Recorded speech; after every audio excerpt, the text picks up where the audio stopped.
Hello, welcome to The Voice of the Voiceless. It's a show that speaks to the minds of the people in all aspects of life. Today, we'll be looking at the role of the musician in the churches. And today, I'm the one anchoring the program. My name is Joshua. And with me today in the studio is Pastor Richard and Pastor David. Can we meet you guys in 2 minutes? Well, good everyone. I'm Pastor Richard of Just Right Fellowship Ministries, South Africa. I'm a musician. I'm into full-time ministry. Hi viewers, my name is David. I'm presently the sound engineer of Pretty Music Cafe, where music is cooked and processed. And I'm also a music director presently in Mountain of Fire and Miracles Ministries, and also a musician. So that's all for now. Thank you so much. Wow, what a wonderful wealth of experience of people that we have in the studio today. Today is going to be a very dynamic discussion we're going to be having today. Today we'll be looking at the role of the musicians in churches. What are the roles? What do musicians really do in churches? Are they just signposts in churches, or they are just making loud noise in the churches, or trying to pick up the finest girls in churches, or what do they really do in church? What are they doing? Well, today, our viewers, you're going to be able to understand what the musicians do in churches. And feel free to call us. Our numbers is on the screen. Call us, make your contribution, and we will be able to talk together. We'll have a formidable panel today.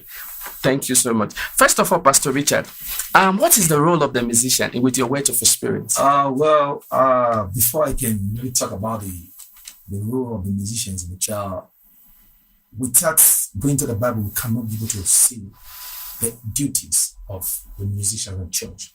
If we can go to the book of Chronicles, 1 Chronicles 9:3, the Bible says here, now these, the singers, the heirs of fathers' houses of the Levite, were in the chambers of the temple free from other service, for they were on duty day and night. My New American Standard Bible Version says here, now these are the singers, head of father's house of the Levite, who lived in chambers of the temple free of other services, for they were engaged in their work day to day. Some translation will say employed. So the musicians are very vital in the church. They hold a sensitive position in the church. Really? Yeah. So if they hold sensitive position in churches, okay, so how do we really feel their significant position in church, Pastor David?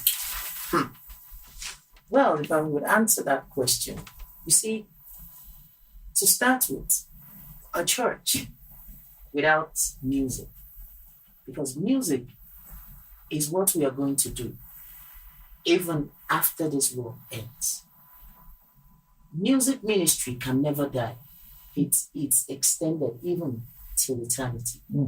And now, basically, how the pastors of nowadays, how they value musicians was not how it was then. And how do they value the musician those days, and how do they value them now? For instance, whenever, like for instance, let's take David in the Bible, Saul in the Bible, as an example. When the demon came upon him, what he asked for was a minstrel. That's a musician that bring a minstrel. By the time he plays, the demon flees. But now, and yet, although the Bible did not say that maybe he was paid or maybe he was compensated, but really there are some certain things in the Bible that was omitted because of summary or something. The real Bible was written in Hebrew, in Greek. But now, what I'm trying to say is that there is actually supposed to be a compensation. Okay, now, Pastor Richard, now he said they're actually supposed to be compensation for ministers. Yeah. So what do we have now? Because he was comparing it to the latter days and now to the present day. Yeah. So what was supposed to be? Okay, I just said when I read the book of Chronicles, and I made mention that they were engaged in some scriptures, in some version, it said they were employed. What do you mean by employed? When you employ somebody, at the end of the day, the person needs to be paid. That's true. Whether voluntary or full-time, or end up them giving their time, but at least you must compensate them. What David was trying to say is that nation of these days, the pastor don't see them as part of the ministry, that they are involved in the services of God. Now they treat them as if they are just a commoner or just ordinary members in the church. You see, because the pastor themselves said they are being paid. They have a gift. We have a gift as musicians. Is that the reason why most musicians prefer to play in the club and go and play in the church? Definitely. Because see, the worldly system, like Jesus Christ said, the people of this world, they are more wiser than the people of God. Why did he say? Because of administration. In this modern church, organization is lacking when it comes to the music ministry. That is the reason why the world, when you are playing for the world, they go into terms and conditions with you. If they are playing for 1 hour, they tell you they're going to pay me so amount. And they make sure that they pay the musician for that services be rendered. But in the church, the pastor will tell you, look, you're using your gift. Not thinking about how you're going to take care of yourself at the end of the day. You see, actually, if you really read the book of Chronicles very well, the musicians, they were engaged, they were being paid as a priest in the house of God. Why that, Pastor David? Why does most pastors say that if you are, as you are in church, you ought not to be paid, that you are serving God with your talent? You know, so in that context, does it really mean that you ought to be paid, or you prefer to just use your talent in church and go to the club and make the money that you ought to make? What do you think? Viewers, this is the question we are going to unravel when we come back. Thank you so much. We'll be back in a short while we take the advert. Thank you so much. Yeah. Okwa Jesus name.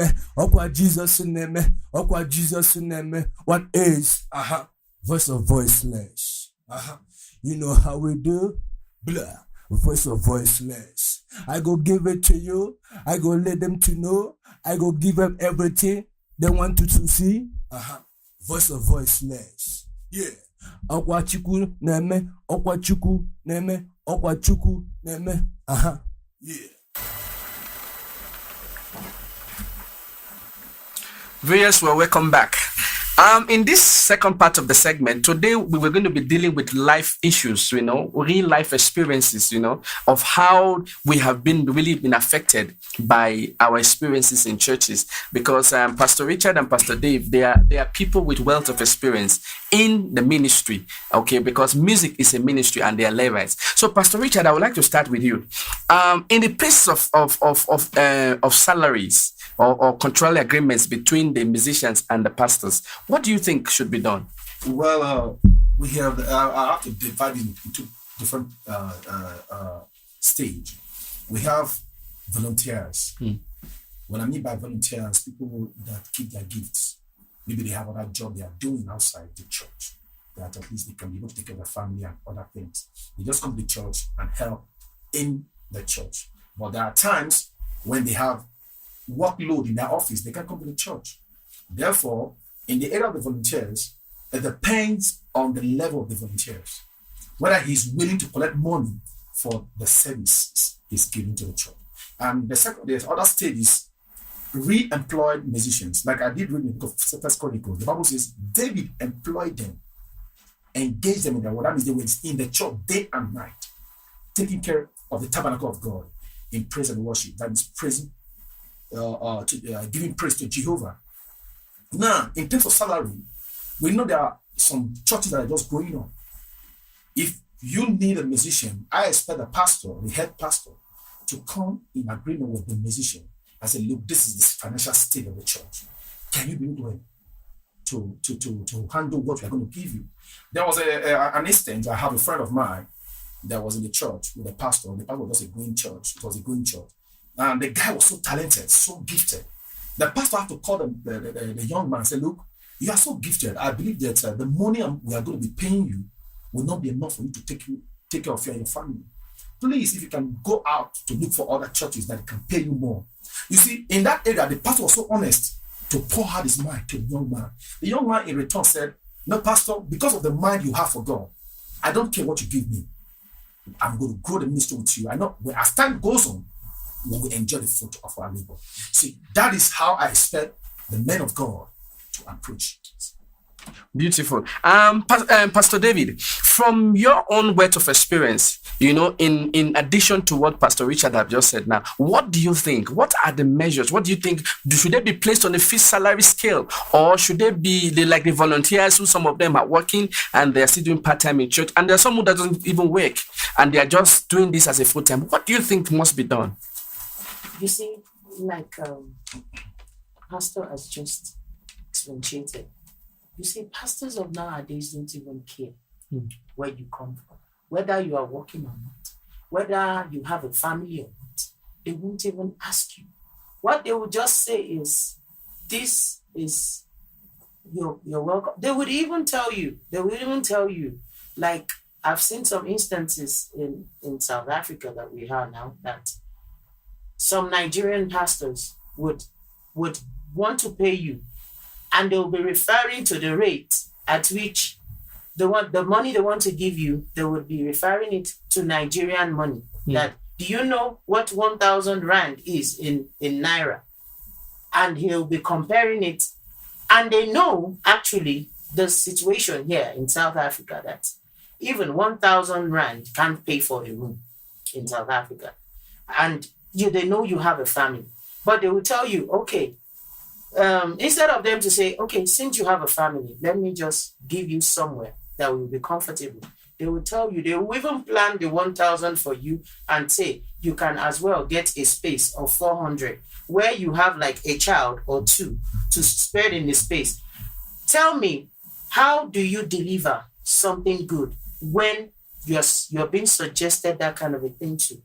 You are being suggested to live below the standard you yourself you were living before coming to the pastor. Wow. Okay, now. I have something to say on what just my colleague just said, talking about salary. At the end of the day, we must understand that every church post, they are not equal. Now, some pastors would like to make it a mandatory effort for you to stay and die in their church. On what ground? On what ground? I remember when I went I'm a musician. As a musician, I'm being invited all over the world to sing. And where I'm fellowshipping with, what they are paying me cannot even pay my rent. Wow. Now, there was one of these days I have a program somewhere to sing and to sell my CDs. And my pastor vehemently refused me to go. And he even said, if I go, I will not come back to the church. Wow. I was being threatened at the end of the day. I said, but what effort are you making to make me better? If you can pay me what is going to pay me, I will stay. Because I discovered that David made them a full-time minister in the house of God. So what we're invariably saying, Pastor David, now if for instance now you are made permanent in the place and they are giving you a salary that is not up to, what do you think could have been the solution? I think it could have been better in the first place to have a very powerful negotiating skill, that when they are giving you a certain amount of money, you say, sir, because of A, B, C, D, I cannot be able to accept this amount. What do you think? Well, really, I don't know how to say this, if it would count on so many things, but I'm representing the musicians now, and I really have to voice out my view. You see, power of negotiating does not even come with the way and the manner of approach. Because now a person must give you that platform to negotiate. Yes. But once a person says, yes, they will call you, they will enjoy you. They know that there's some certain things they would do that you will feel, yes, I'm at home. And you see, you're welcome. They might even entice you with so many things at the initial stage. And you feel, wow, this is heaven. But eventually, when you now go into this aspect we are discussing, that is when, and you will know that they would have seen and studied that there is no going back. But okay, now for instance, now what I want us to do now is yes, these are the whole problem that has been enumerated. Now, what is the solution? What are the areas, Pastor Richard? What are the solutions? In conclusion, the best solution is to come to a negotiating table, like what you just like is. You say, now, what in the solution is that we are not telling the pastors to give us the whole purse in the house of God or the money in the house of God, but they should be able to come into our shoes and reason with us. And first of all, like what he just rightly said, friendly, bringing it in a friendly manner. Say, okay, for example, like me, I'm in the church, and you come to the church, you tell me that, look, I'm paying you based on what you are doing in the church. I see myself right now as working and getting the money. I don't have the love for the job. First of all, you must make me love God first, love the church. From there, maybe because there's no, if I serve God, faithful, I would say, God is a rewarder of they that diligently seek. Don't you think the pastors, people will think that it's talent for sale? You know, the gift that God has given to you, you want to start collecting money from it. You see, sir, what I think now, strictly, is that we instrumentalists, musicians should have a forum and a body that will speak for us, because if you can't do it alone. But that's the reason why we're having this show. It's called The Voice of the Voiceless. Yes. We should have a body that will speak. That if anybody tries to, if any pastor or anybody, it would even extend even to outside outside functions. That if anybody should ill-treat or maybe abuse that gift or skill, then the body will speak for you. Well, thank you. Well, we're running out of time, but Yes, Pastor Richard, in 1 minute. We must have a forum that will be speaking for the musicians. Wow, that's a good one. Pastor David, 1 minute. What do you think in suppporting to what Pastor Richard had just said to support that view? Yes, it's